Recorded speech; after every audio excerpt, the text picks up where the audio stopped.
harapan para pejalan spiritual tuh ultimate goal-nya tuh di situ sih saya rasa ya, nggak ada aku, yang ada cuma dia gitu.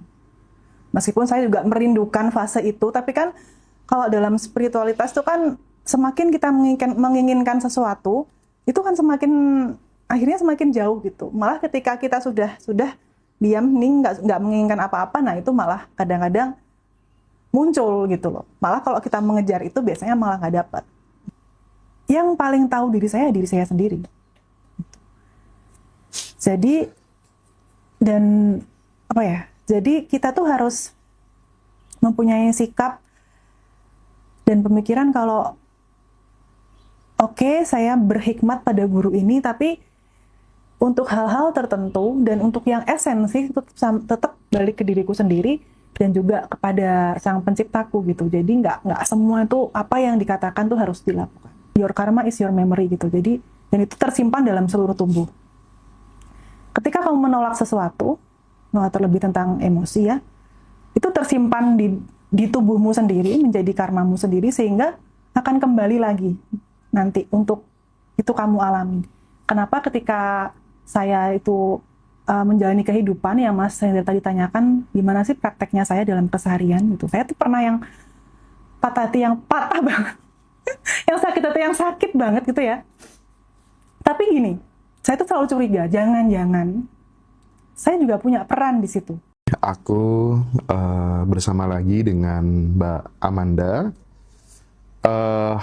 Malam ini kita akan membahas tentang tema yang bisa dibilang ini adalah serial tasawuf gitu barangkali. Jadi sesuai banget dengan kapasitas narasumbernya gitu. Yang selama ini kan kalau di Ngaji Roso tuh ngisi tentang meditasi inner child gitu ya.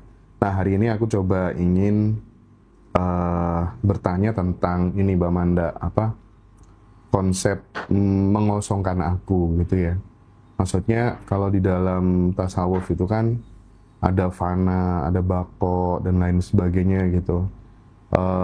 Dari sudut pandangmu yang dimaksud dengan mengosongkan aku itu tuh maksudnya yang hilang tuh apanya gitu, yang harus dihilangkan tuh apanya gitu. Ya, terima kasih Mas Hendra. Selamat malam teman-teman Ngaji Roso semuanya. Terima kasih sudah mengundang saya lagi pada malam hari ini. Sebenarnya kalau saya menjelaskan tentang konsep tasawuf tuh kurang tepat ya, karena selain saya bukan guru atau mursyid ataupun kiai yang mengajarkan tentang tasawuf, saya itu cuma murid gitu kan. Saya cuma murid. Tapi konon katanya kan semua manusia itu pada sejatinya adalah murid.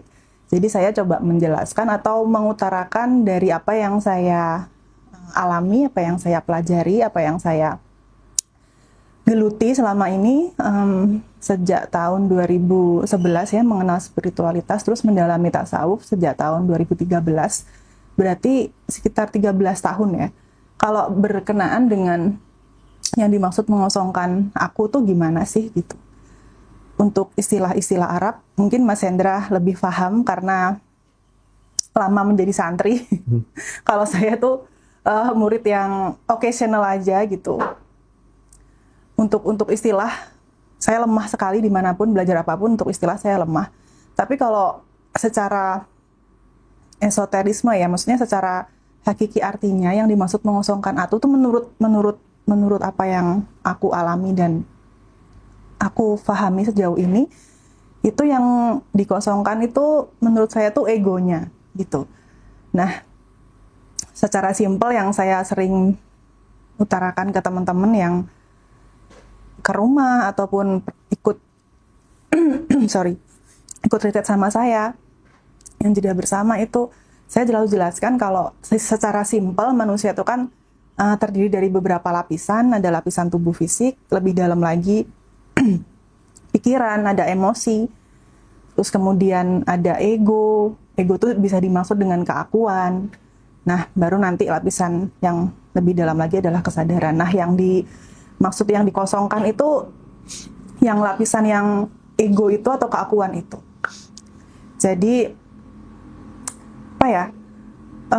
Sehingga yang mengejawantah atau yang termanifestasi ke sehari-hari gitu lebih ke kesadarannya. Jadi ego atau aku-akuannya tuh lebih menipis lah begitu. Jadi rasa yang ingin diakui, ingin menampak-nampakkan diri, ingin dihormati itu lebih lebih lebih tipis dari seiring waktu kita belajar masuk ke dalam diri sendiri. Saya rasa itu ya. Kalau untuk menghilangkan aspek yang lain atau lapisan yang lain seperti pikiran dan emosi itu saya rasa hampir mustahil ya, karena mau gimana pun namanya manusia itu pasti punya emosi, ada rasa senang, takut, sedih, khawatir, cinta kasih kan gitu. Kerinduan itu kan sama-sama emosi, sama-sama rasa. Jadi wajar aja kalau manusia itu ada aspek-aspek itu, ada lapisan itu, termasuk juga pikiran. Jadi kita nggak belajar spiritualitas tuh menurut hemat saya bukan berarti terus akhirnya near emosi dan near pikiran. Jadi nggak harus yang nggak ada emosi sama sekali, nggak ada pikiran sama sekali, pikiran berhenti terus mau ngapain gitu. Jadi secara emosi juga masih ada, pikiran juga masih berjalan, digunakan sebagaimana yang dibutuhkan, tapi rasa keakuannya itu loh yang semakin lama semakin menipis. Jadi begitu sih, sehingga yang hadir nanti kesadaran itu yang sekarang masyarakat sekarang menyebutnya secara universal kan begitu ya. Atau kalau dalam tradisi tasawuf tuh yang muncul hanya akunya aja, aku yang ya yang itu gitu, aku yang memang menghidupkan kita semua itu sih Mas Hendra. Jadi amandanya yang pengen ini itu atau yang inginnya disanjung atau apa itu lama-lama sudah menipis begitu. Oke. Kalau misalnya aku ini sudah benar-benar dilebur Mbak Manda, maka tinggal menyisakan dia yang benar-benar hadir gitu. Nah pertanyaannya, apakah kemudian kehendak manusia itu masih ada atau sepenuhnya justru menjadi kehendaknya Tuhan gitu? Gimana tuh? Saya rasa kalau yang itu sebenarnya ultimate goal-nya orang belajar spiritualitas sih ya. Jadi benar-benar meniadakan aku yang sebagai aku Amanda atau mungkin Hendra atau Mas Habib. Yang nggak ada lagi udah gitu. Yang ada cuma kita sebagai vessel apa ya, wadah aja gitu untuk menjalankan apa sih yang memang ditugaskan atau apa sih yang ingin dia lakukan gitu untuk meramaikan dunia ini gitu. Tapi itu perjalanan yang sangat panjang ya. Untuk benar-benar nggak ada aku, yang ada cuma dia itu kan saya sendiri nggak bisa nilai gitu. Maksudnya gimana ya? Tipis sekali nanti jaraknya gitu. Ulangkan kehendaknya Amanda yang ada cuma dia itu kan butuh perhatian dan butuh penglihatan yang jernih sekali gitu. Sangat tidak mudah dan mungkin jalannya juga berliku. Tapi apakah itu mungkin? Sangat mungkin lah, karena kan banyak literatur juga, banyak cerita-cerita yang menceritakan seperti itu. Aku yakin sampai hari ini pun ada yang memang sudah sampai pada fase itu. Kalau saya sendiri belum, gitu. Oke. Semoga. Itu kan harapan para pejalan spiritual tuh, ultimate goal-nya tuh di situ sih saya rasa ya, nggak ada aku, yang ada cuma dia gitu.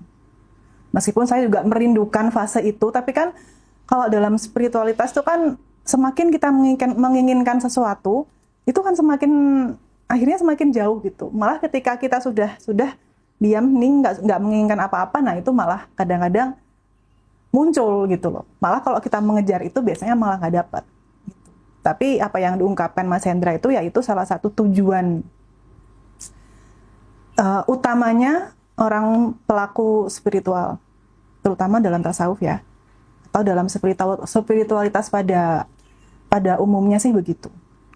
Tapi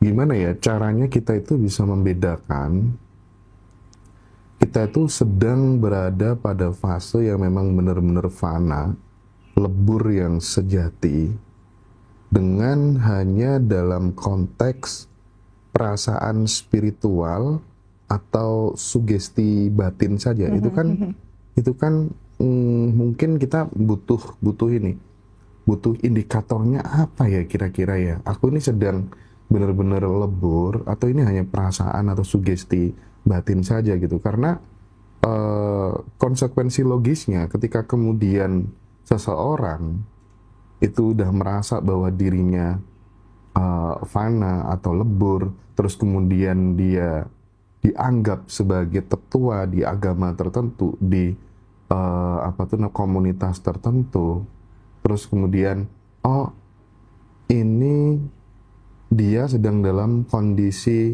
lebur, berarti kata-katanya merepresentasikan kata-kata Tuhan, kata-katanya Allah, dan lain sebagainya gitu.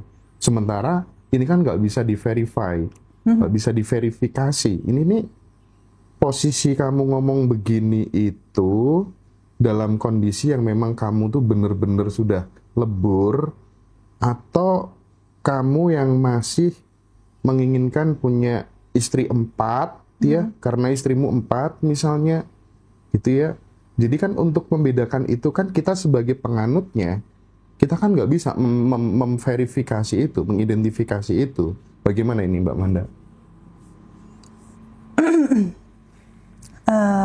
Memang dalam dalam lingkup apapun tuh kan oknum-oknum tuh kan pasti ada ya, baik mau yang di spiritualitas ataupun yang tidak. Itu kan yang tanda kutip menyalahgunakan wewenang tuh kan pasti ada.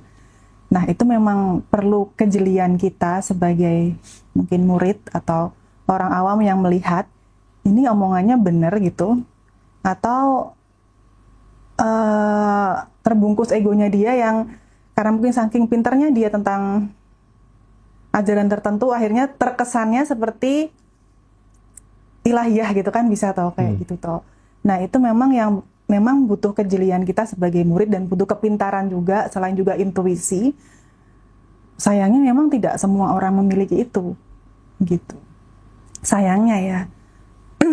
Pengalaman saya sendiri pun untuk belajar spiritualitas, terutama di lingkup saya ya, apakah pernah mengalami yang sosok-sosok yang pemuka gitu yang menyalahgunakan wewenang gitu? Ya pernah. Ada juga yang begitu gitu. Gimana cara memverifikasinya? Tentu balik lagi masing-masing. Kalau yang tadi saya sebutkan, kalau dia punya kepekaan tertentu, punya kecerdasan tertentu, atau kayaknya enggak deh gitu ya, enggak gampang terperdaya akan itu gitu, bisa kok ngelihatnya, oh ini kayaknya nggak bener deh gitu, atau kayaknya dia kayak gitu, yang lagi berbicara tuh kemanusiaannya, dia sebagai manusianya, bukan sebagai corong ilahinya gitu. Memang butuh, kalau untuk itu pribadi memang kita butuh, untuk awam ya, butuh kepekaan tertentu, terutama logika ya harus berjalan. Tapi sayangnya orang kalau sudah kena dogmatis gitu kan, sudah mengidolakan seseorang, terlebih guru, apalagi dunia tasawuf ya, guru tuh kan ibaratnya udah perwakilan Tuhan kan gitu, itu memang sangat rentan sekali. Jadi memang butuh kepekaan sendiri. Terlebih itu juga memang dalam tasawuf pun, kalau memang kita bicara tentang wali atau apa ya, kalau memang sudah hilang keakuan itu kan berarti di akunya kan bilangnya kan wali kan, yang bisa mengenali kan sesamanya sebenarnya ya, sesama yang sudah di situ, oh memang dia di situ, oh yang ini belum gitu. Jadi untuk murid ya mungkin menerka-nerka, tapi kalau untuk murid yang memang sudah ikut lama itu akan susah sekali, susah. Apalagi dia tidak pernah terpapar oleh mungkin sosok yang lain atau olah ilmu yang lain. Kenapa kok pada kenyataannya banyak yang sudah ngikut itu tuh, kita misalkan mau ngasih apa ya, informasi atau kebenaran yang lain tuh malah mental kan, malah jadi bikin ribut dan sebagainya. Karena ya gitu, secara psikologis memang kalau kita sudah berguru terhadap seseorang dan sudah mengidolakan orang tersebut gitu, dan kita titik berangkatnya tuh kurang pas ya, jadinya kayak kita terperdaya oleh itu. Padahal kan kalau misalkan kita punya kepekaan batin atau mungkin tingkat logika dan berpikir tertentu ya, kita juga harus sadar kalau oh mau gimana pun guru itu adalah manusia juga saat ini ya, dia juga punya ego, punya segala macam dan segala macam itu gitu. Kalau memang kamu sebagai atau saya sebagai murid itu merasa oh ini kayaknya banyak aspek yang menguntungkan diri sendiri deh, nah itu ya kita punya hak kok untuk tidak mengikuti itu. Tapi kan ada juga yang kayak gitu biasanya diancam-ancam sama gurunya, biasalah kalau kayak gitu ya. Ada juga yang cerita sama aku gini-gini ya, itu biasa lah, namanya itu kehidupan atau cara berpikir yang guru itu tahu ya begitu caranya, biar orang tunduk kan begitu. Ya kita sebagai manusia juga yang juga punya akses yang sama dengan Sang Pencipta gitu, juga harus punya apa ya, kehendak sendiri atau mungkin feeling sendiri, oh ini nggak bener. Kayak gini contoh ya, saya pernah yang mengalami yang gitu sama salah satu kiai lah gitu. Oh, kamu kalau nggak nikah sama aku, nah gitu, nanti hidupmu bakal gini ya, pernah kayak gitu, pernah sih. Terus diajakin ketemu gitu susah. Kalau misalkan nanti aku bisa bikin kamu ini, jangan nolak terus ya kalau misalkan diajak ketemu gitu. Kamu sekarang pakai baju ini itu segala macam, tempat tidurmu ngadep ke sini apa sih? Spraynya tuh motifnya, tahu semua dia, tahu semua. Waktu itu masih umur berapa ya? Waktu tahun 2011 tuh which is aku masih 20-an awal lah. Hah gitu kan, masih kok bener semua gitu. Tapi gini, kalau kita juga punya kepercayaan atau keyakinan sama Tuhan kan satu ya, yang ajak mantep gitu. Waktu itu saya cuma dalam hati, oh dia mungkin memang dia punya kapasitas tertentu dalam kesaktian atau apalah ya, whatever it is ya. Tapi kan saya juga punya akses yang sama gitu. Jadi saya pasrahkan.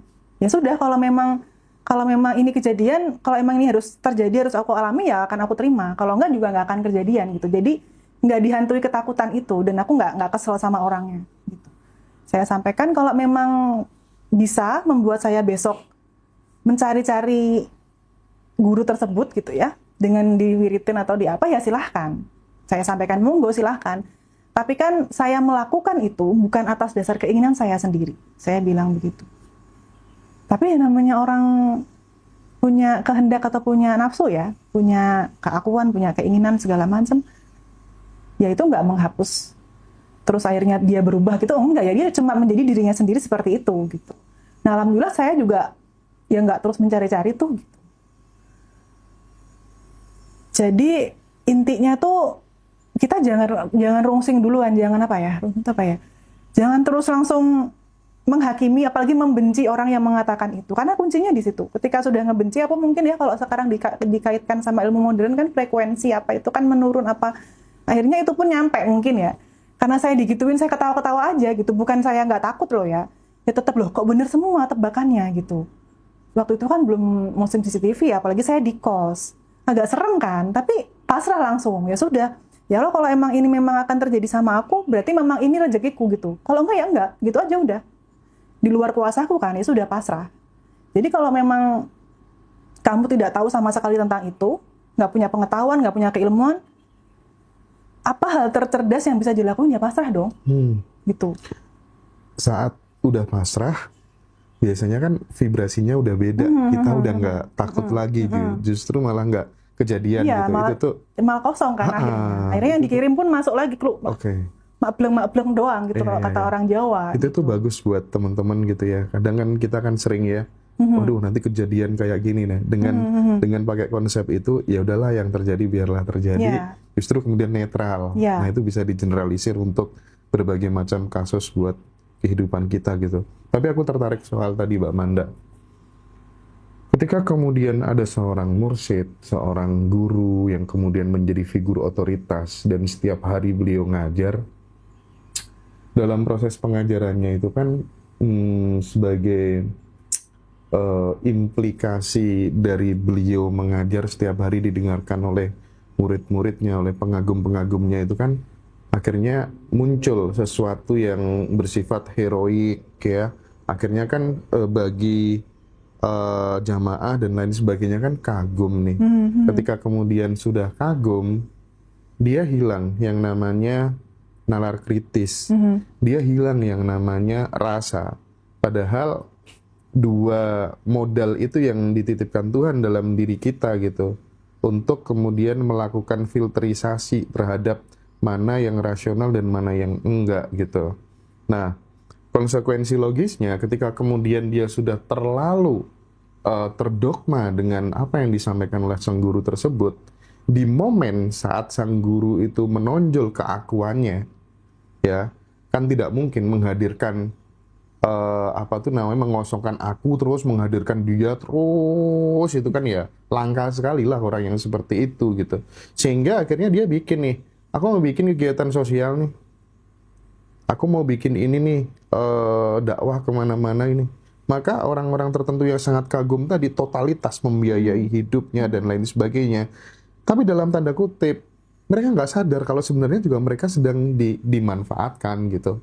Nah, bagaimana ketika kemudian modal yang diberikan Tuhan yang berupa nalar dan rasa ini udah mulai tumpul, udah nggak sehat lagi nih, apapun yang disampaikan gurunya seolah-olah benar, padahal dia dimanfaatkan, apa yang harus dilakukan gitu?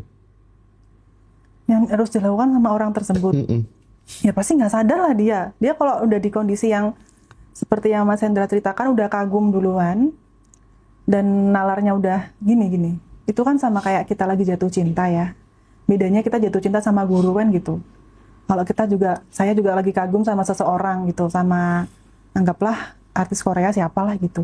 Kalau udah kagum duluan emang nalar nggak akan jalan gitu. Yang muncul ya cuma emosi aja, emosi suka, rasa ingin terus bersama, ingin mencari perhatiannya dan segala macam. Akhirnya kan yang muncul emosinya. Ketika emosinya sudah terlalu mendominasi, memang nalar nggak jalan. Nah, kalau sudah begitu, yang dilakukan apa ya? Orang yang bersangkutan sudah di posisi ini, orang nggak lagi jatuh cinta, ya, saya sering bilang. Diingetin bisa nggak? Nggak bisa. Malah yang ada nanti ngomongin, ini kamu nyinyir sih gitu, apa iri lah, atau apa, dengki lah, apa gitu kan. Yang misalkan ketika memang dia masih punya rezeki untuk tetap bersikap atau mempunyai sikap yang apa tuh namanya, logis dan kritis, itu ya kayaknya yang mempunyai kapasitas sama Tuhan ya. Jadi kayak dikasih ingatan gitu loh, ini bentar, ini bener nih gitu. Kalau orang lain ngingetin, aku rasa nggak akan berguna sih. Ya kayak ibarat kita lagi ngefans banget sama siapa gitu ya, misalkan saya juga, ngelihat sosok Mas Hendra tuh ini udah bijaksana, mentok gitu kan misalkan ya. Itu kan kayak misalkan ada orang ngingetin, kamu ngapain sih Hendra tuh gini-gini, nggak akan percaya. Tuh. Kecuali saya bener-bener mengalami sendiri, loh kok gini, nah itu baru gitu. Mungkin yang perlu dilakukan untuk orang yang di posisi kayak gitu, penglihatannya lebih dijernihkan aja gitu. Jadi ketika ngelihat sesuatu yang tidak sinkron, nah itu harus mulai berpikir ulang, ini bener nggak sih gitu. Dan apa ya, saya tuh balik lagi ya, oke, guru tuh sebagai perwakilan Tuhan, tapi bukan Tuhan itu sendiri. Itu cuma pengantar kamu menuju yang tidak tergambarkan itu. Pengantar aja, jadi bukan tujuan juga. Tetap yang perlu terutama tuh saya bilang ke diri saya sendiri ya, saya belajar di mana-mana, menghormati guru-guru yang hadir dalam kehidupan saya, yang sudah tidak ada ataupun yang masih saya bertahan sampai hari ini. Pada kenyataannya, yang paling tahu diri saya sendiri. Jadi, dan apa ya? Jadi kita tuh harus mempunyai sikap dan pemikiran kalau oke, saya berhikmat pada guru ini, tapi untuk hal-hal tertentu dan untuk yang esensi tetap balik ke diriku sendiri dan juga kepada sang penciptaku gitu. Jadi nggak semua tuh apa yang dikatakan tuh harus dilakukan. Kecuali memang sudah mendharma baktikan untuk si yang tersebut ya. Dan tidak ada ketidaksinkronan antara omongan dan perbuatan, nah itu oke lah. Karena memang ada sosok-sosok yang begitu ya. Ada gitu. Kita harus jeli, dan ketika belajar apapun tuh ya tetap harus jeli. Jatuh cinta pun boleh, gila dengan secara jor-joran gitu ya, ugal-ugalan boleh. Tapi kan akal sehat juga harus tetap jalan. Kenapa dalam agama pun harus tetap berpikir kan gitu. Pikirannya harus tetap dipakai. gitu. Meskipun ketika orang lagi sedang kagum itu agak sulit sekali karena yang yang menguasai cenderung emosi. Itulah mungkin dibutuhkan waktu untuk menyendiri, untuk hening. Kadang-kadang kita masuk ke dalam diri sendiri yang sehingga membuat pikiran, emosi dan perasaan kita tuh lebih subtle gitu loh, lebih tenang gitu. Jadi melihat sesuatu tuh bisa lebih jernih. Jangan grubyuk terus Iya, iya. gitu. Kalau di Konghucu itu kan mereka tidak pernah tertarik untuk mengkonghucukan orang lain gitu ya. Di teman-teman Buddhis mereka juga nggak begitu tertarik untuk membudiskan orang lain gitu, karena mereka punya konsep bahwa setiap individu itu harus menempuh jalan pencerahannya masing-masing gitu, dan itu tidak terikat sama figur otoritas tertentu gitu. Berarti kita semuanya harus preventif, harus hati-hati gitu, bahwa ternyata berguru tuh ada risiko besarnya gitu. Ya, ada risiko besarnya gitu. Nah, kalau dari sisi pengalamannya Mbak Manda secara pribadi barangkali terkait dengan mengosongkan aku dan menghadirkan dia gitu.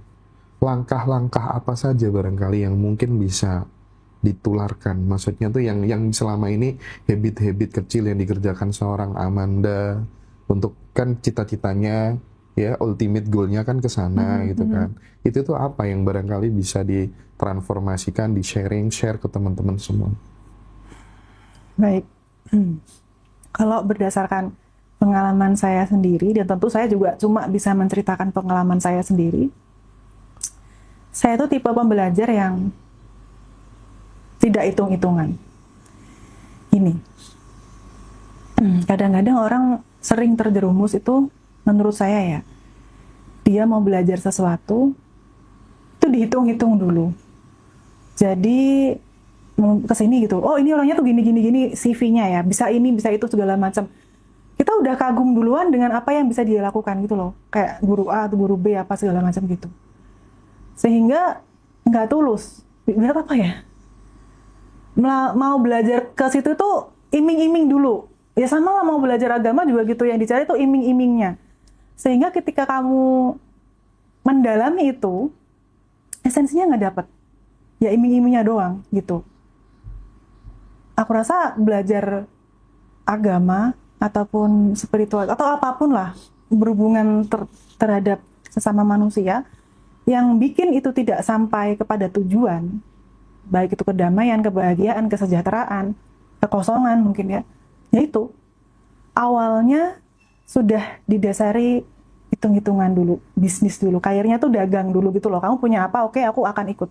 Jadi iming-iming. Kalau yang saya lakukan, tips yang juga saya bagi ke teman-teman, sudah kalau mau melakukan apapun, cek dirimu sendiri. Kalau emang kamu nyaman, tubuhmu nyaman, lakukan. Gitu.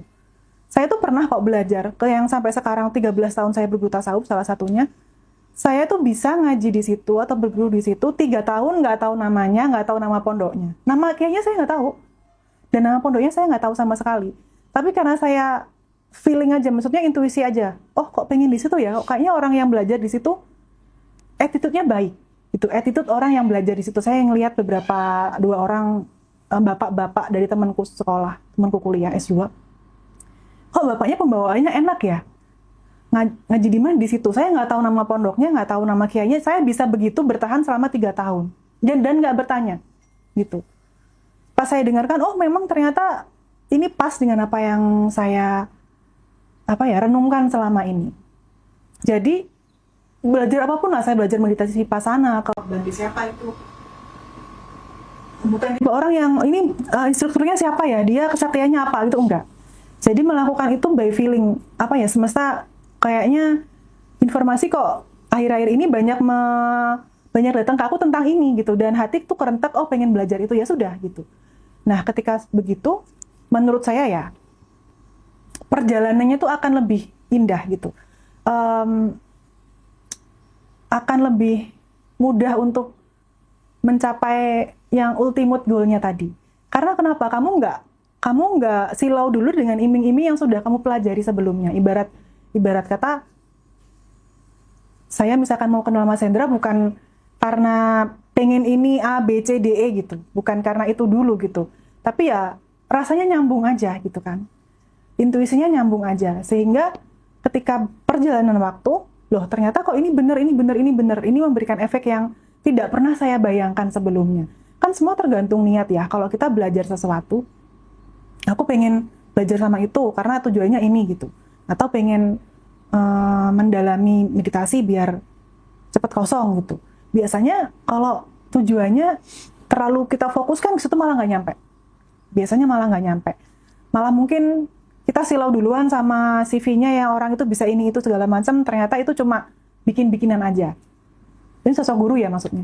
Karena kenapa? Orang kalau emang sakti beneran, kalau emang berilmu beneran, yang bener-bener yang ilmu beneran, dia nggak akan ngomong gitu. Nggak akan keluar-keluar saya bisa ini itu dan segala macam gitu. Tapi kalau kamu ikut seseorang karena udah dar-der-dor gitu ya omongannya, dan menceritakan tentang dirinya sendiri, dah itu menurut aku udah red flag menurutku ya. Menurutku, apalagi udah menjanjikan A, B, C, D, E, itu aku udah setback, oh ini enggak. Itu sama halnya orang yang bener-bener wealthy ya, orang yang bener-bener kaya beneran, itu dia nggak akan pernah tunjukin. Ya dia pasti gini, ya biar nggak dikejar-kejar lah. Iya, nggak dikejar-kejar pajak dan lain sebagainya gitu. Kalau emang udah bener-bener pasti diem gitu. Iya. Kalau ilmu pun sama. Sama. Orang kalau saya semakin orang itu berilmu sekali, semakin karena nggak ada yang diomongin, ya itu aja sebenarnya. Apa yang mau diomongin, nggak ada. Kayak saya pernah mengalami apa gitu yang hening ya, sampai kayak nggak kerasa sama sekali, kayak apa ya, orang bilang kosong atau apa itu ya, nggak bisa diomongin, nggak ada kata-kata yang bisa mewakili itu gitu loh. Ketika diomongin tapi malah orang loh bangunnya tuh gimana caranya gitu, jadi kayak gitu kan, jadi salah arah dan tujuan gitu. Jadi lebih ke dipekakan aja intuisinya. Selain itu ya dikurang-kurangin hitung-hitungannya gitu. Jadi ketika kamu melakukan sesuatu atas dasar ya memang hatimu dan memang informasi semesta tuh berbicara kok. Informasi itu datang, oh kayaknya mengarah ke sini ya udah berarti kamu jodoh ke situ gitu. Kalau ternyata dia salah pada nanti perjalanannya, ya itu perjalanan aja. Kita tuh kan nggak mungkin kalau dalam perjalanan belajar pun tuh semua bertemu dengan baik, semua nggak akan mungkin secerdas ini juga gitu. Pernah bisa ngomong A, B, C, D, E itu kan karena pernah mengalami yang orang berlainan ini ya. Tapi ginilah, kadang-kadang ya kita tuh cenderung gini. Mungkin sosok guru itu mungkin baik ya, tapi pas ketemu sama kita mungkin keluar kemanusiaannya sehingga aja berubah seperti apa itu kan bisa, tapi kan tidak menghapus semua kebaikan sebelumnya. Itu kayak setitik nilai aja. Tapi kalau emang yang udah parah banget ya memang udah bentukannya udah begitu sih. Kalau ada orang yang berjodoh dengan begitu ya mungkin memang satu frekuensi mungkin ya. Kalau nggak satu frekuensi pasti pisah sih, pasti itu. Pasti dia akan menempuh jalan yang lain atau dikeluarkan dari situ, itu pasti. Iya, tapi apapun itu adalah sekolah kita gitu, itu adalah pembelajaran kita gitu ya. Betul. Saya nggak akan mungkin bisa bilang ke teman-teman, aku ada yang bilang ke aku ya Mbak, saya tuh katanya diguna-guna apalah gitu kan, sampai ketakutan, sampai anxiety apa gitu. Oh pasti kesel ya sama orangnya, pasti ada ketakutan ya. Saya nggak mungkin bisa ngomong kayak gitu karena kalau saya nggak pernah ngalamin. Saya pernah itu kalau yang tadi aku ceritain ya, kalau yang cuma diancam, aku nih kalau kamu nggak mau ketemu sama saya, besok aku bisa wiritin kamu biar kamu nyariin. Itu masih mending. Saya tuh pernah yang udah di tempat makan gitu ya, yang bener-bener berhadapan gini, minuman tuh udah dikasih sesuatu, saya tahu, disuruh maksa minum gitu. 1, 2, 3 kali oke lah ya. 1, 2 kali saya masih nggak ngeh, karena saya kan orangnya terlalu berprasangka baik. Itu keburukan dan juga kebaikanku ya, kelemahan dan juga kekuatanku. Yang 1, 2 kali tuh malam, jadi kan remang-remang nggak kelihatan. Kalau memang itu ada sesuatu. Yang ketiga itu siang, Mbak mana coba diminum gitu. Ayo sudah diminum. Langsung kan, ini kenapa nih orang minum kok dipaksa-paksa gitu. Minumanku kebetulan waktu itu masih inget banget tuh namanya es kopior kan, itu biasanya sirupnya warna pink ya. Jadi ketika ada warna abu-abu di situ itu kan terlihat kayak ibarat kayak kertas yang dibakar tuh loh. Jadi atasnya gitu. Terus ketika aku ngeliat kayak gitu, aku nggak langsung berpikir buruk dulu. Aku lihat lah sekelilingnya tenang gitu kan, lihat sekelilingnya kok nggak ada. Maksudnya kok nggak, siapa tahu ada renuntuhan dari atas gitu kan. Kok nggak ada di makanan yang lain gitu. Yeah. Oh, aku langsung, oh ini pasti ada sesuatu. Tapi ketika dia maksa dan itu adalah ada deal bisnis di situ ya, ada pekerjaan di situ, benar berantakan. Namanya sini juga, saya juga sendiri dan memang mengusahakan sesuatu untuk survival mode ya. Ya sudah, dalam batin, ya Allah ini juga makhlukmu, aku juga gitu kan. Dia duwe Gusti Allah, aku yang duwe gitu. Orang Jawa ya, dia punya Tuhan, saya juga punya, ya bismillah aja, diminum. Gelega-gelega jadi habis nih. Nggak ada perasaan apa-apa. Kalaupun yang terjadi, ya terjadi, itu mantra aku ya. Yang terjadi, terjadilah. Kalau nggak terjadi, nggak akan terjadi. Kalau memang akan terjadi, kamu pakai ini, itu, dan segala macam, tameng apa ya akan terjadi juga gitu. Jadi ya bismillah, yang terjadi, terjadilah. Udah gitu. Ya alhamdulillah sampai sekarang juga baik-baik aja sih. Mungkin kalau orangnya pemirsa ngaji Rosa, mungkin dia tahu, oh itu berarti Manda tahu ya, tahu saya tahu Pak. Saya tahu Bapak. Tapi ya saya pura-pura nggak tahu aja gitu. Dan nggak apa-apa juga, itu kan, saya menghargai, itu kan usaha dia ya. Ikhtiar yang dia lakukan untuk mendapatkan apa yang dia inginkan. Yang dia tahu tuh caranya begitu, ya nggak apa-apa lah. Mau namanya usaha kok. Tapi usahanya itu kejadian atau enggak, itu kan rahasia ya, Sang Pencipta mengabulkan atau enggak. Jadi saya apresiasi itu. Saya bisa menertawakan itu semua. Itu saya apresiasi. Oke. Nah, mungkin yang terakhir barangkali ya. Dulu Manda tuh pernah bilang ke aku, kok bisa ya? Hanya merasakan emosi sepenuhnya itu bisa dijual jadi uang ya. Aku sempat ingat ya waktu dulu kita telepon bahas itu kan. Tapi memang benar. Pada saat kemudian kita ke-trigger apapun lah itu ya, masalah pasangan, masalah pekerjaan, masalah apapun, itu tuh saat kemudian kita justru melawan sensasi emosi yang muncul, itu justru kemudian membuat yang namanya pola berulang, looping gitu ya. Nah, Manda, rumusnya kan sederhana. Ya udah, kalau pas kamu lagi sakit hati, pas kamu lagi kecewa, rasakan aja sesedih-sedihnya itu, rasakan aja. Maka dia akan terurai dengan sendirinya gitu. Ibarat makanan, lahap aja, makan aja sekalian gitu. Itu tuh Manda dulu praktiknya gimana sih sehari-hari, dan apakah kemudian itu cukup ampuh untuk memutus pola berulang dengan merasakan emosi itu secara total, utuh? Iya. Saya tahu tentang itu kan, kalau waktu kecil nggak tahu tentu ya. Tahu kan tahun 2011 lah, 2011. Semakin kesini semakin tahu kalau ternyata emosi itu ya hadir tuh normal aja karena kita manusia. Ketika memang itu dirasakan dan diterima, ya sudah loss sebenarnya. Tapi seperti yang dibilang Mas Hendra tadi, ketika itu ditahan, itu akan tersimpan dalam seluruh tubuhmu. Itu berkaitan juga dengan penelitian terbaru yang bidang neuroscience apalah itu ya, nervous system. Memang ternyata emosi yang tertahan itu akan tersimpan di tubuh. Itu berkaitan juga ketika memang belajar yoga atau belajar meditasi yang juga saya pelajari dulu ya. Gurunya kan bilang, Seth Guru bilang kalau your karma is your memory gitu. Jadi, dan itu tersimpan dalam seluruh tubuh. Ketika kamu menolak sesuatu, terlebih tentang emosi ya, itu tersimpan di tubuhmu sendiri, menjadi karmamu sendiri, sehingga akan kembali lagi nanti untuk itu kamu alami. Kenapa ketika saya itu menjalani kehidupan yang Mas Hendra tadi tanyakan, gimana sih prakteknya saya dalam keseharian gitu. Saya tuh pernah yang patah hati yang patah banget, yang sakit hati yang sakit banget gitu ya. Tapi gini, saya tuh selalu curiga, jangan-jangan saya juga punya peran di situ.